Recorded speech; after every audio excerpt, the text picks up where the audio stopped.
আবু ও বাদরের কাহিনী। একদিন বাগদাদের মহামান্য খলিফা হারুন অল রশিদ তার উজির ও পাত্রমিত্রদের নিয়ে দরবার কক্ষে বসেছিলেন। এমন সময় হারেমের এক খোঁজা মণিমুক্ত খচিত একটি অপূর্ব সুন্দর মুকুট নিয়ে এসে খলিফাকে কুর্নিশ করে দাঁড়ালো। খলিফা রত্নমুকুট দেখা মাত্রই চিনতে পারলেন এ তার বেগম জুবেদার মুকুট, কিন্তু খোঁজার হাতে দেখে স্বভাবতই বিস্মিত হলেন। জিজ্ঞাসা করলেন, কি সংবাদ? দরবারে এই মুকুট নিয়ে এসেছিস কেন? খোঁজা নতমস্তকে বলল, জাহাপনা, বেগম সাহেবা এই রত্নমুকুট আপনার কাছে পাঠালেন। এই মুকুটের ঠিক মাঝখানে একটা বড় রক্তবর্ণের হিরে বসানো ছিল। কখন সেই রত্নটা খুলে গিয়েছে বেগম সাহেবা জানতেও পারেননি। তারপর অনেক অনুসন্ধান করেও সেই হীরের সন্ধান পাওয়া যায়নি। বেগম সাহেবা বাগদাদের সব জহুরিদের কাছে অনুসন্ধান করেছেন, কিন্তু এর বড় হীরে তাদের কারোর কাছে নেই।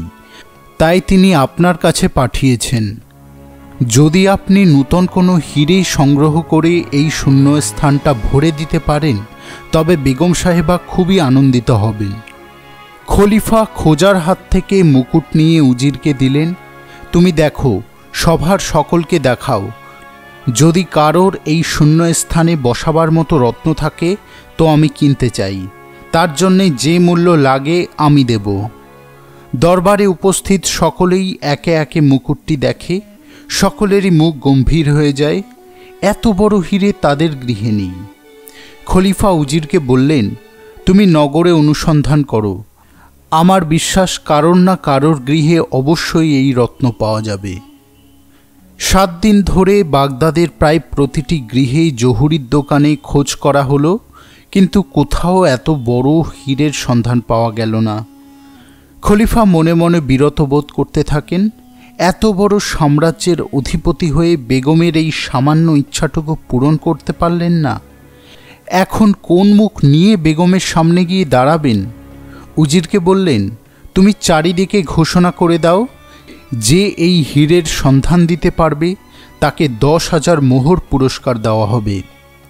চারিদিকে ঘোষণা করে দেওয়া হলো। 1 দিন, 2 দিন, 3 দিন কেটে গেল। বসরার এক বণিক এসেছিল বাগদাদ শহরে।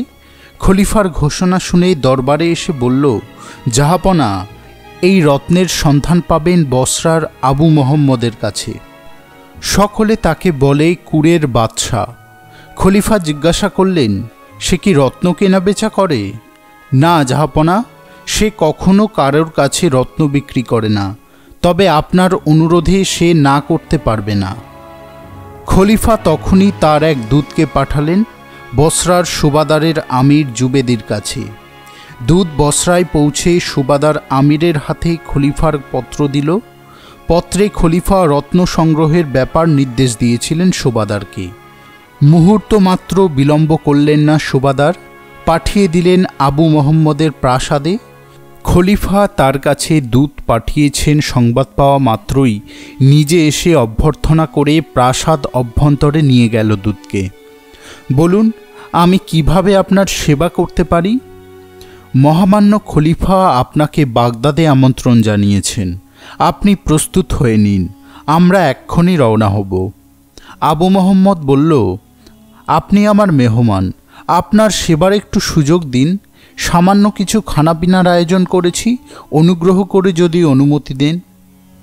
আবুর প্রাসাদে ঢুকে খলিফার দূতের চক্ষু স্থির হয়ে গিয়েছিল। খলিফার প্রাসাদের সাজসজ্জা আর বিলাসদ্রব্য অতুলনীয়, কিন্তু আবুর প্রাসাদের সৌন্দর্যের কাছে সেসব যেন নেহাতি তুচ্ছ। সমস্ত প্রাসাদ জুড়েই শুধু হীরা মণিমুক্ত চুনিপান্নার ছড়াছড়ি। কোথাও বসানো মতির গাছ, মুক্তোর ফুল, হীরের ঝাড়, সব যেন অবিশ্বাস্য মনে হয় দূতের। একটু পরেই 5টি সুন্দরী মেয়ে সোনার থালায় সাজিয়ে নানান সুস্বাদু খাদ্য নিয়ে আসে। খাওয়া শেষ হতেই তারা 5টা থালায় সাজিয়ে নানান রত্ন অলংকার নিয়ে আসে। আবু দূতকে বলে, জনাব, আপনি আমার গৃহে অতিথি, আমার এই সামান্য উপহার গ্রহণ করুন। দূতের চোখের পলক পড়ে না, বিস্ময়ে হতবাক হয়ে যায়। এত রত্ন অলংকার সব আমার? হ্যাঁ জনাব, এ সবই আপনার। দূত সমস্ত রত্ন অলঙ্কার গ্রহণ করে বলল, আর বিলম্ব করবেন না, চলুন আমরা যাত্রা করি। আবু মোহাম্মদ প্রস্তুত হয়েই ছিল। তখনই তারা রওনা হলো বাগদাদের দিকে। পরদিন তারা এসে পৌঁছল বাগদাদ। দূত প্রথমেই আবুকে নিয়ে গেল দরবারে। সভাসদদের নিয়ে সিংহাসনে বসেছিলেন খলিফা। আবু কুর্নিশ করে দাঁড়াতেই খলিফা তাকে সাদর আমন্ত্রণ জানালেন। আবু আসন গ্রহণ করতে খলিফা বললেন, আবু, আমি বিশেষ কারণে তোমাকে ডেকেছি। আমার একটি রত্নের প্রয়োজন। শুনেছি তোমার ভাণ্ডারে যে রত্ন মণিমাণিক্য আছে, দুনিয়ায় আর কারোর কাছে তা নেই। জাহাপনা, এই বান্দার কাছে সামান্য কিছু ধনরত্ন আছে। আপনার দূত আমাকে কোনো কিছু না বললেও আমি অনুমান করেছিলাম জাহাপনার কোনো রত্নর প্রয়োজন। আমি সামান্য কিছু রত্ন জাহাপনাকে দেব বলে নিয়ে এসেছি। আপনি দেখুন, এই রত্নের মধ্যে যদি আপনার প্রয়োজন না মেটে, তাহলে আমি বসরায় ফিরে গিয়েই আপনাকে তা পাঠিয়ে দেব। আবু তার পোশাকের মধ্যে থেকে দুটো ছোট বাক্স বার করল। একটি বাক্স খুলে ধরতেই তার ভেতরে হিরে মণিমুক্ত ঝলমল করে উঠল, যেমন তাদের বর্ণ তেমনি উজ্জ্বলতা। খলিফা মুগ্ধ বিস্ময়ে চেয়ে রইলেন। তার রত্নাগারে রত্নের কোনো অভাব নেই, কিন্তু এই পাত্রের মধ্যে যে রত্ন রয়েছে তার সমতুল্য আকারের একটা রত্নও আছে বলে স্মরণে এলো না। তিনি বাক্সটা গ্রহণ করতেই আবু দ্বিতীয় বাক্সটা খুলল। তার মধ্যে একটি সোনার গাছ, তার ডালপালা সবই সোনার, পাতাগুলো পান্নার, ফলগুলো হীরের। গাছের ডালে পাখি বসে আছে, প্রতিটি পাখির দেহ সোনার, পালক মতির, চোখ দুটো মুক্তোর, হীরের ঠোঁট। এমন অপূর্ব গাছ সভাসদরা জীবনে কখনো দেখেনি। কারোর চোখের পলক পড়ে না। আবু গাছটিকে বার করে একটা স্ফটিকের উপর রেখে হাততালি দিতেই গাছটি দুলে উঠল, আর ডালের পাখিগুলি গাছের দুলুনির সাথে তাল রেখে নাচতে আরম্ভ করল। কয়েকটা পাখি মিষ্টি সুরে শীষ দিয়ে উঠল। সভাস্থ সকলেই অপার বিস্ময়ে স্থির হয়ে যায়। এমন কোনো বস্তু দুনিয়ায় থাকতে পারে এই কল্পনারও অতীত। কিছুক্ষণ সকলেই নির্বাক হয়ে থাকে, তারপরেই উচ্ছ্বাসে আর প্রশংসায় মুখর হয়ে ওঠে দরবার কক্ষ। খলিফা আসন ছেড়ে উঠে এসে দু হাতে আবুকে জড়িয়ে ধরলেন। তোমার এই উপহার পেয়ে আমি অত্যন্ত প্রীত হয়েছি। আমি কি করে যে তোমাকে এর প্রতিদান দেব জানি না। জাহাপনা, আপনি আমার উপহারে খুশি হয়েছেন, এই আমার সবচেয়ে বড় পাওয়া। এর চেয়ে বেশি কিছুই আমার কাম্য নয়।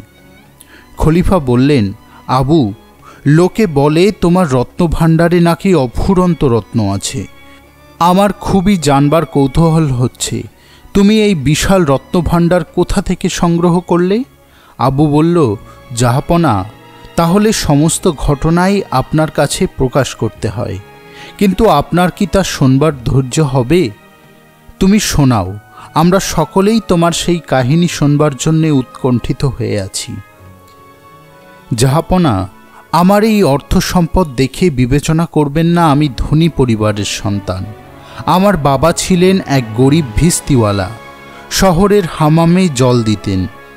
কোনো রকমে দুবেলা দুমুঠো খাবার জুটত। আমার বাবা যখন মারা গেলেন তখন আমি খুবই ছোট। আমার মা প্রতিবেশীদের বাড়িতে কাজ করে আমার দুবেলা দুমুঠো ভরণ পোষণ করতেন। ছোটবেলা থেকেই আমি ছিলাম অসম্ভব কুঁড়ে। লোকে বলতো দুনিয়ায় আমার মতো কুঁড়ে নাকি আর দ্বিতীয় কেউ জন্মায়নি। আমার কুঁড়েমির কথা শুনলে অবাক হয়ে যাবেন জাহাপনা। সারাদিন আমি শুয়েই থাকতাম। মা বাইরে গেলে কষ্ট করে খাবার নিতে হবে, সেই জন্য উপোস করে থাকতাম। একদিন মা আমাকে বাড়ির ছাদে বসিয়ে রেখে নিচে গিয়েছে। তারপর নানা কাজে আমার কথা ভুলেই গিয়েছে। এদিকে আমি রোদে পুড়ে ভাজা ভাজা হচ্ছি, তবুও কষ্ট করে নিচে নামছি না। এমনি অলস হয়েই আমি বড় হয়ে উঠলাম। মা সারাদিন কাজ করে, লোকের বাড়িতে ঝিগিরি করে, আমি শুধু শুয়ে শুয়ে খাই। মা মাঝে মাঝে রাগারাগি করে, আর কতদিন তুই এইভাবে শুয়ে শুয়ে কাটাবি? আমারও তো বয়স হয়েছে, আর যে পারি না। আমি শুয়ে শুয়েই বলতাম, ওসব কামকাজ আমার দ্বারা হবে না, আমি যেমন আছি তেমনই থাকব। একদিন শুয়ে আছি, এমন সময় মা ছুটতে ছুটতে এলো, হাঁপাতে হাঁপাতে বলল, আবু তুই এখনই একবার তোর শেখ চাচার বাড়ি যা। শেখ চাচা চীন দেশে বাণিজ্য করতে যাচ্ছে, পাড়ার সবাই তার কাছে নানান জিনিস আনতে দিচ্ছে। তুই এই 5টা দিনার নিয়ে যা, তোর শেখ চাচাকে দিয়ে বলবি আমাদের জন্য যেন কিছু সওদা করে নিয়ে আসেন। আমি শুয়ে শুয়েই বললাম, ও আমার দ্বারা হবে না, ভারী তো 5 দিনার, তার আবার সওদা, ও তোমার কাছে রেখে দাও। মা এইবার প্রচণ্ড রেগে উঠল, ভালো কথা বলছি আবু, তুই যদি এই 5 দিনার তোর শেখ চাচাকে না দিয়ে আসিস তবে আজ থেকে তোর খাওয়া বন্ধ, আমি আর তোকে খাওয়াতে পারবো না। খাওয়া বন্ধ হবে শুনেই আঁতকে উঠলাম, বুঝতে পারলাম আমাকে যেতেই হবে। বললাম, তুমি আমার হাতটা ধরে তুলে জামা কাপড় পরিয়ে দাও। মা 2 হাতে আমাকে তুলে ধরে জামা কাপড় জুতো পরিয়ে দিল, 5টা দিনার দিয়ে বলল, চটপট যা বাবা, এতক্ষণে বোধহয় জাহাজ ছেড়ে দিল। আমি রাগ করে বললাম, তুমি এমন ভাব দেখাচ্ছ যেন তোমার 50,000 দিনার হাতছাড়া হয়ে যাবে। ও তুই বুঝবি না বাবা, 5টা দিনার দিয়েই যদি 10টা দিনারও পাই তাহলেও আমার অনেক লাভ। বুঝতে পারলাম মাকে কোনো কথা বলে আর লাভ নেই। 5টা দিনার নিয়ে সোজা চলে এলাম বন্দরে। জাহাজ তখন ছাড়বে করছে। শেখ চাচা জাহাজের দিকে এগিয়ে যাচ্ছিল। আমি ডাক দিতেই দাঁড়িয়ে পড়ল, কি ব্যাপার আবু, কেমন আছো? তোমাকে তো দেখাই যায় না। ভালো আছি চাচা, মা এই 5টা দিনার পাঠালো। তুমি তো চীন দেশে যাচ্ছ, যদি তোমার কোনো অসুবিধা না হয় আমাদের জন্য কিছু সওদা করে আনবে। শেখ চাচা 5টা দিনার নিয়ে বলল, অসুবিধের কি আছে বেটা, আমি তোমাদের জন্যে নিশ্চয়ই কিছু নিয়ে আসব। শেখ চাচা জাহাজে গিয়ে উঠল, আমি বাড়ি ফিরে গেলাম। শেখ চাচার জাহাজ ঘুরতে ঘুরতে চীন দেশে গিয়ে পৌঁছলো। সেখানে 1 মাস ধরে কেনাবেচা করে সব মালপত্র নিয়ে জাহাজে উঠলেন চাচা। জাহাজ ছেড়ে সবেমাত্র কিছু দূর গিয়েছে, হঠাৎ শেখ চাচা চিৎকার করে উঠলেন, জাহাজ ফেরাও, জাহাজ ফেরাও। সবাই অবাক হয়ে ছুটে এলো। কি হয়েছে মালিক? আবু আমাকে 5টা দিনার দিয়েছিল, বলেছিল কিছু সওদা করতে, তার কথা ভুলেই গিয়েছি। জাহাজের সকলে হেসে উঠল। কি বলছেন মালিক, 5 দিনারে কি সওদা করবেন? তার জন্যে জাহাজ তীরে ভেরাবেন? জাহাজ তীরে ভেরাতেই হবে। আবু কত বিশ্বাস করে এই 5টা দিনার দিয়ে গিয়েছে, আমি তাকে কথা দিয়েছি চীন দেশ থেকে তার জন্য কিছু কিনে নিয়ে যাব। এখন যদি না নিই তাহলে মিথ্যাবাদী হয়ে যাব। আপনি তাকে 10 দিনার দিয়ে দেবেন। তবুও তো আমি মিথ্যাবাদী হয়েই থাকব। তোমরা জাহাজ ফেরাও। নাবিকরা আর কি করে, আবার জাহাজ নিয়ে গেল বন্দরে। শেখ চাচা বলল, তোমরা সকলে জাহাজে অপেক্ষা করো, আমি কিছু কিনে নিয়ে আসছি। শেখ চাচা বন্দরে নামতেই দেখতে পেল এক বুড়ি একটা বাদরের গলায় দড়ি বেঁধে টানতে টানতে নিয়ে আসছে। মাঝে মাঝে বাদরটাকে লাঠির বাড়ি মারছে আর বলছে, কেউ বাদর নেবে গো বাদর। শেখ চাচার কি মনে হলো কে জানে, বুড়িকে বলল, আমি তোমাকে এই 5টা দিনার দেব, আমাকে এই বাদরটা দেবে? বুড়ি এক কথায় রাজি হয়ে গেল। শেখ চাচা বাদরটাকে জাহাজে নিয়ে এলো, ভালো খাবার খাইয়ে নূতন জামা পরিয়ে দিল। জাহাজ চলতে চলতে একটা দ্বীপের কাছে এসে ভিড়ল। বাদরটা জাহাজের ওপর বসেছিল, হঠাৎ চঞ্চল হয়ে উঠল। চাচাকে টেনে নিয়ে এসে জলের মধ্যে কিছু দেখালো। শেখ চাচা বারবার দেখেন, কিন্তু কিছুই বুঝতে পারেন না। হায় হায় করে উঠলেন শেখ চাচা, বাদরটা কি তবে জলে ডুবে মারা গেল? এখন আবুকে কি বলবো? মনটা খারাপ হয়ে গেল শেখ চাচার। ঠিক তখনই জল থেকে উঠে এলো বাদরটা, তার হাতে একটা পুঁটলি। শেখ চাচার সামনেই পুঁটলিটা নামিয়ে রাখতেই চাচার চোখ ছানাবড়া হওয়ার উপক্রম। পোটলা ভর্তি শুধু মণিমুক্ত। একটা বড় থলি টেনে নিয়ে আবার ঝাঁপ দিল বাদরটা। এবার থলি ভর্তি করে মুক্ত তুলল। একবার ঝাঁপ দেয় আর থলি ভরে রত্ন নিয়ে আসে। 10 থলি রত্ন তুলল বাদরটা। শেখ চাচা সব রত্ন চারটি বড় বড় বস্তায় পুরে নিজের কামরায় রেখে দিল। জাহাজ আবার ভেসে চলল। পুরো 2 মাস চলার পর জাহাজ এসে ভিড়ল বসরার বন্দরে। দলে দলে লোক ছুটে এলো শেখ চাচা তাদের জন্য কি নিয়ে এসেছে দেখতে। আমারও কানে গেল। ওই 5 দিনারে আর কি নিয়ে আসবে ভেবে আমি ঘরেই শুয়ে রইলাম। মা বলল, তুই কেন বন্দরে গেলি না? বিরক্ত হয়ে বললাম, শেখ চাচা আমাদের জন্য এমন কিছু ধনদৌলত নিয়ে আসবে না যে আমাকে বন্দরে ছুটতে হবে। দেবার হলে বাড়িতে এসেই পৌঁছে দেবে। মা কিছুক্ষণ রাগারাগি করে কাজ করতে চলে গেল। আমি শুয়েই আছি। এমন সময় দরজায় কড়া নাড়ার শব্দ কানে এলো। মা ঘরে নেই। আমাকেই উঠে দরজা খুলতে হবে বলে মনে মনে বিরক্ত হচ্ছিলাম। এমন সময় কানে এলো শেখ চাচার ডাক, আবু দরজা খোলো, দেখো তোমাদের জন্য কি নিয়ে এসেছি। চাচার গলা পেয়ে তাড়াতাড়ি উঠে গিয়ে দরজা খুললাম। বাদরটাকে নিয়ে চাচা ঘরে ঢুকলো। তোর জন্য 5 দিনার দিয়ে বাদরটা নিয়ে এলাম।